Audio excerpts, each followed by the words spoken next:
En 1972, un reconocido antropólogo pasó por dos situaciones que lo llevaron a idear un plan para investigar el comportamiento humano y generar una cura para la violencia.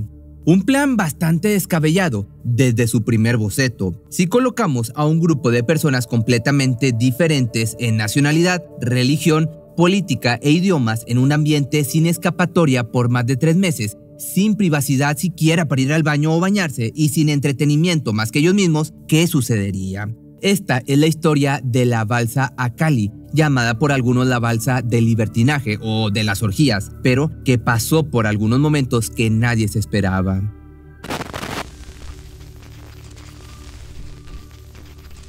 Santiago Genovés Tarazaga nació el 31 de diciembre de 1923, hijo de una familia hispano-mexicana. En su adolescencia fue víctima de la Guerra Civil Española, en la que él y su familia pasaron un tiempo en un campo de concentración en Francia. Esto hizo que, finalizada la guerra, la familia se exiliara a México. Quienes en algún momento investigaron su historia creen que en este punto de su vida desarrolló un interés particular en la violencia, pero no de la forma en la que uno esperaría que lo hiciese. No se volvió agresivo ni participó en protestas, todo lo contrario, su interés por el tema se volcó a los libros y a la perspectiva académica. Así Santiago comenzó a estudiar antropología en la Escuela Nacional de Antropología e Historia de la Ciudad de México, donde se recibió exitosamente y continuó sus estudios en la Universidad de Cambridge en Reino Unido, donde obtuvo un doctorado en antropología.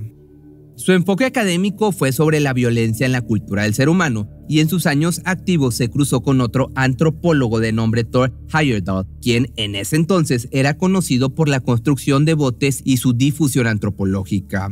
Thor invitó a Santiago a participar en la creación de los botes Ra y Ra II, con las que buscaba demostrar que los antiguos egipcios podrían haberse comunicado con América. Se propusieron navegar desde Marruecos a través del Océano Atlántico y grabaron un documental sobre la travesía que incluso obtuvo una nominación al Oscar en 1971. Esta travesía hizo que Santiago comenzara a pensar que estar atrapado solo en el océano era una muy buena forma de hacer que la gente se enojara y dejara sus instintos salvajes salir. Menos de un año después, Santiago fue pasajero en el vuelo 49 del Southern Airways, que fue secuestrado en noviembre de 1972. En este viaje no hubo fatalidades ni heridos, pero ser uno de los rehenes en este momento crucial también encendió una llama en su interior que lo incentivó a llevar a cabo un experimento como el que llegaría en pocos meses. Además, se encontraba en este avión porque regresaba de una conferencia que había dado sobre violencia en la historia de la humanidad, así que la sensación de emoción llegó,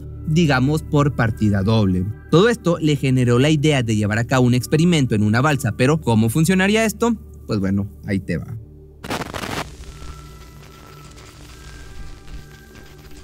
Para llevar a cabo este proyecto necesitaba sujetos de estudio, por lo que se aventuró a dejar un anuncio en el periódico.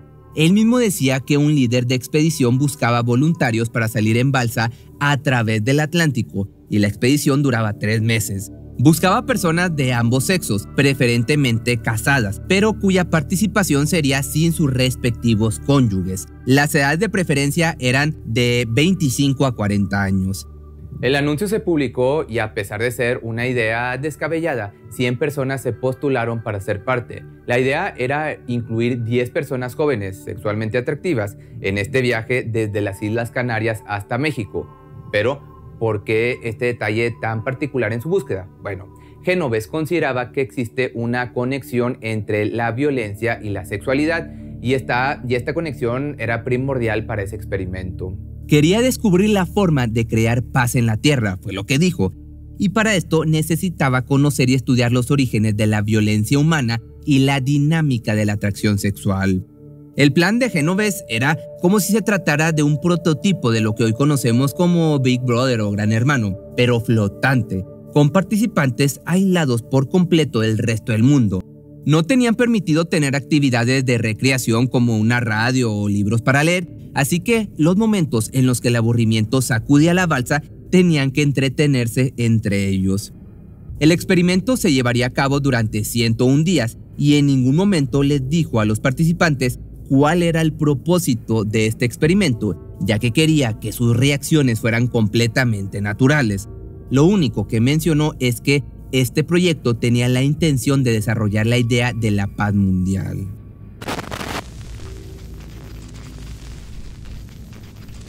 La balsa fue creada por el mismo Génoves y su superficie era de 7 metros de ancho por 12 de largo. Tenía un casco de acero con poliuretano expandido inyectado. Dentro de ella llevaba una cabina de 4 metros por 3,90 de superficie y 1,40 de altura, donde conservaba 5 toneladas de alimento y agua. Ese también sería el lugar donde los tripulantes compartirían el lecho de su sueño. La misma contaba con un acceso anexo desde la que debían hacer sus necesidades a la vista del resto de sus compañeros. Tenía una sola vela para impulsarla, pero no necesitaba viento. La embarcación llevaría el nombre de Acali, que en lengua náhuatl significa la casa en el agua. La misma contaba con una cocina junto a la cabina, bodegas debajo de esta y 2 botes salvavidas. Los encargados del diseño y la construcción fueron José Antonio Mandri y Colin Murray, bajo las indicaciones de Génoves. La balsa se construyó en Reino Unido y fue trasladada hasta Las Palmas, en Gran Canaria, en un buque mercante. Este experimento contaría con el auspicio de la Universidad Nacional Autónoma de México en el ambiente científico y de Canal 13 por el lado económico.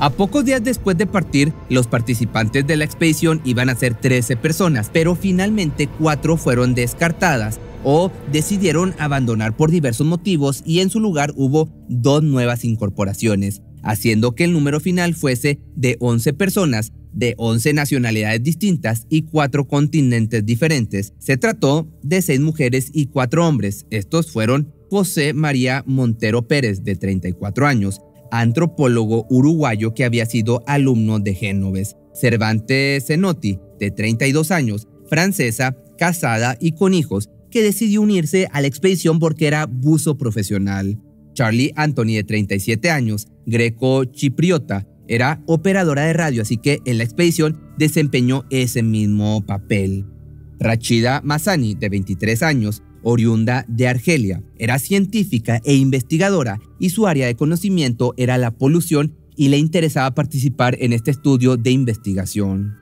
Mary Gailey, de 36 años, estadounidense, en tierra trabajaba como mesera y se anotó pensando en qué podría ser algo interesante. También contaba con algunos conocimientos sobre navegación.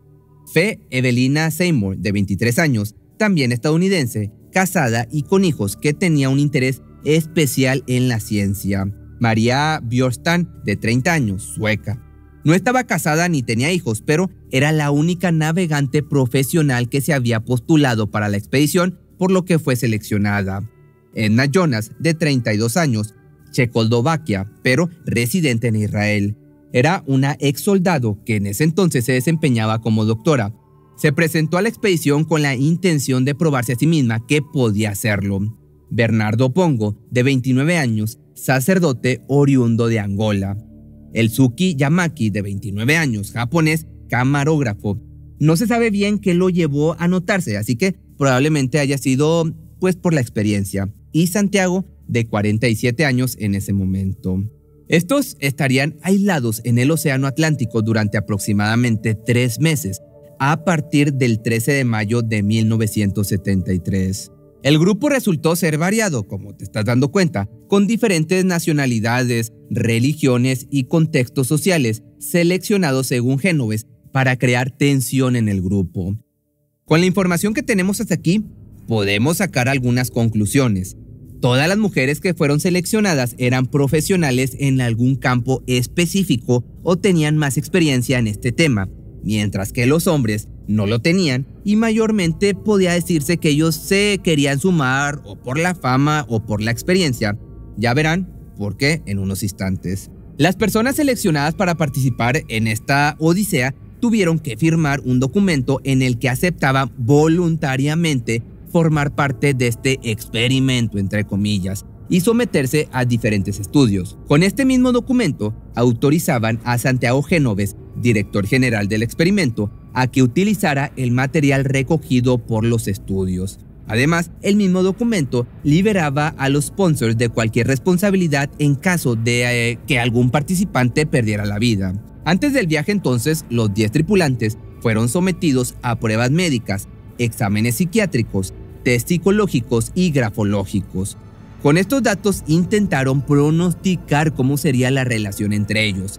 Se pautó también que durante el viaje los tripulantes deberían llenar unos cuestionarios cada cierta cantidad de días para evaluar sus relaciones personales con los otros participantes, percepciones del experimento, estado de ánimo, comportamiento, entre muchas otras cosas. Si bien la mayoría de los cuestionarios se hicieron con anticipación, algunos fueron hechos sobre la marcha en el viaje. Así, el 13 de mayo la balsa Acali fue arrastrada a mar abierto desde Las Palmas, en las Islas Canarias, para encaminarse hacia su destino final, la isla Cozumel en México. Desde el inicio, el antropólogo diseñó estrategias para que el conflicto estallara constantemente. Lo primero que hizo fue nombrar a 2 mujeres en los puestos más importantes a bordo, mientras que para los hombres dejó las tareas más simples. Las mujeres ocupaban el espacio de capitana, médica, investigadoras principales, mientras que los hombres se ocupaban de acomodar las cosas, alimentar a la tripulación y otras tareas consideradas como, digamos, de poca relevancia. Me pregunto si darles el poder a las mujeres llevará a tener menos violencia o si habrá más. Era lo que se interrogaba Génoves en sus notas. Tal vez los hombres se sentirán frustrados cuando las mujeres están a cargo e intentarán hacerse con el poder.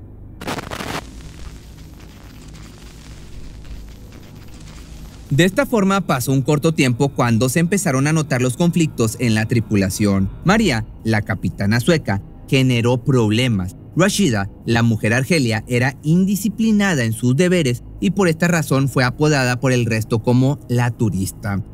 Sanotti, la mujer francesa, era acusada de pasarse el día entero arreglándose, razón por la que comenzaba a realizar sus tareas una hora más tarde.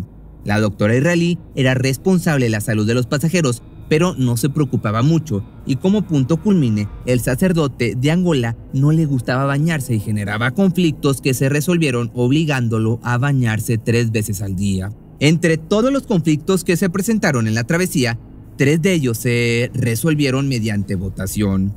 Todos debían dormir juntos. La votación terminó en negativo, ya que fueron 4 votos a favor y 7 en contra. Debían pasar un día entero desnudos en la balsa. Sorprendentemente, la votación obtuvo 6 votos a favor y 5 en contra. Debían crear parejas. La votación más difícil, con 2 votos a favor, 6 en contra y 3 abstinencias. Pasadas de esta forma 3 semanas en alta mar, 2 de los tripulantes presentaron una nueva propuesta. Durante un periodo de 5 noches, una mujer y un hombre debían tener permiso para estar a solas en el interior de la cabina durante 1 hora. Esta no fue bien recibida y finalmente fue rechazada. Y eso fue lo único que hubo en el viaje que pudiese calificarse como conflicto. De hecho, pasados los 51 días de viaje, Santiago escribió en sus notas, un tanto frustrado: nadie parece recordar que estamos a bordo de este bote intentando encontrar la respuesta a la pregunta más importante de nuestra era. ¿Podemos vivir sin guerras? También dejó por escrito que se trataba de un lugar vacío de camaradería lo que estábamos desarrollando a bordo. Sí, Santiago escribió esto de un lugar donde posiblemente no hubiese un conflicto que generara una guerra y, sin embargo, era él quien estaba frustrado, enojado y teniendo sentimientos de violencia. Cuando los ánimos ya se hallaban caldeados por los conflictos internos entre los participantes, exactamente un 13 de julio, 2 meses después de dada por iniciada la expedición, se produjo un accidente. Se desprendió una de las palas del timón de la Acali. Como se hallaban en alta mar, las posibilidades de encontrarse con tiburones eran muy altas. Génoves saltó entonces al mar, sin dudarlo, para inspeccionar los daños. Fue en ese momento cuando notó que todos los participantes habían asumido su rol y sabían perfectamente qué hacer. En el libro que escribió sobre la experiencia explicaba que no hay nada como la amenaza de peligro para el surgimiento del espíritu de equipo, aunque al final de este video hablaremos más sobre este tema. En algún momento, después de algunas dificultades relacionadas con la balsa, Génoves fue el primero en mostrar síntomas de un estado depresivo, lo cual se intensificó cuando se enteró mediante radio que su universidad se quería desligar de su trabajo, ya que se estaba convirtiendo en un escándalo debido al punto de vista de los medios. En el viaje, lloró por primera vez desde su niñez y escribió en sus memorias: "Una sola persona mostró algún tipo de agresividad y soy yo, un hombre que intenta controlar a todos, inclusive a sí mismo".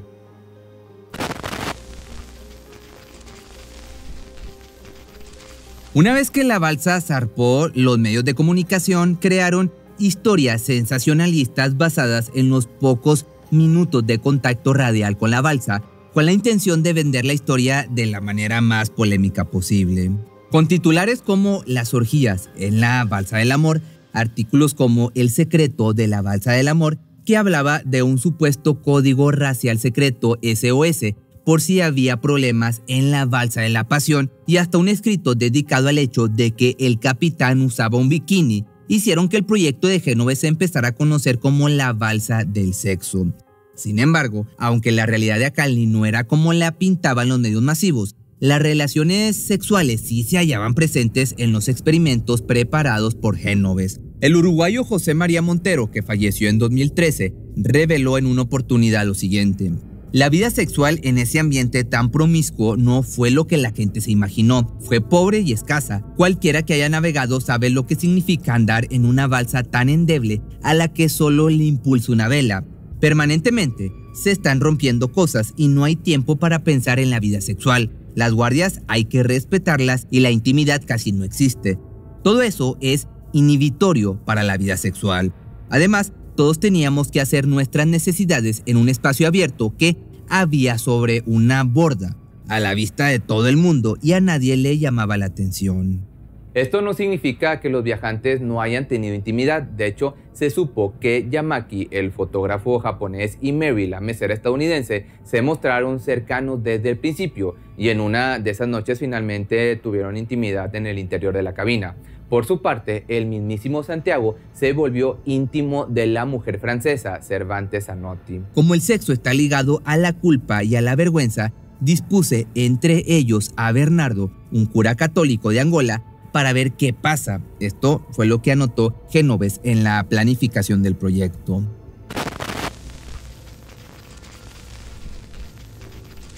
Cuando Acalli finalmente llegó a México, todos los que estaban a bordo, incluido Génoves, fueron aislados durante una semana y sometidos a una serie de pruebas por psiquiatras, psicólogos y médicos. El antropólogo tuvo momentos difíciles durante las pruebas y también tiempo después con las críticas que se le hicieron al experimento, pero siguió adelante con su prestigiosa carrera como antropólogo físico, con sus aventuras flotantes y con su copiosa producción de artículos y libros, entre varias otras cosas. Más tarde navegó él solo para conocerse a sí mismo. Para los tripulantes, en cambio, pasó todo lo contrario. El viaje empezó y terminó como una aventura. Al contrario de lo que se esperaba en este experimento, ya sea odio, bronca, enemistad y hasta actos atroces, entre ellos se terminó formando un grupo de amigos que se mantuvo en constante contacto, incluso hasta la actualidad, al menos entre los que siguen con vida. 40 años después de este experimento, de esta experiencia, los sobrevivientes dieron una entrevista y revelaron que en un momento en particular tuvieron la intención de matar a Santiago. Según el testimonio de la capitana María, Génoves terminó comportándose como un dictador a tal punto en el que fue él el hombre que le quitó el mando y se declaró capitán. En ese contexto de tensión recurrente, los voluntarios confesaron que ellos imaginaron desde tirarlo accidentalmente por la borda hasta inyectarle medicamentos para provocarle un paro cardíaco, con la mano de todos en la jeringa, para que absolutamente todos sean responsables. En algunos momentos incluso sintieron miedo de que la situación escalara al punto de finalmente tomar esta decisión. Como estábamos en el mar, no era como cuando estás en la tierra, nada era normal. Pero ¿acaso el proyecto fue un fracaso? Para Génoves sí, lo fue. Pero los tripulantes discrepan en esta opinión. Estaba tan enfocado en la violencia y el conflicto que no vio lo que tenía en sus manos. Comenzamos como ellos y nosotros y nos convertimos solo en nosotros. Tal vez el antropólogo no lo notó o no le interesó en ese momento, pero algunas de las personas que estaban arriba de la balsa estaban escapando de situaciones personales difíciles, maridos abusivos, situaciones de racismo, entre otras cosas, y este experimento les demostró a sus tripulantes que a veces podemos superar la violencia que nos rodea si logramos superar nuestras diferencias. Si te gustó este video y tienes alguna temática distinta como este video, me lo puedes hacer llegar por mi Instagram o por mi correo, que es correo@pepemisterio.com.mx, o si no, de plano, déjamelo aquí abajo en los comentarios.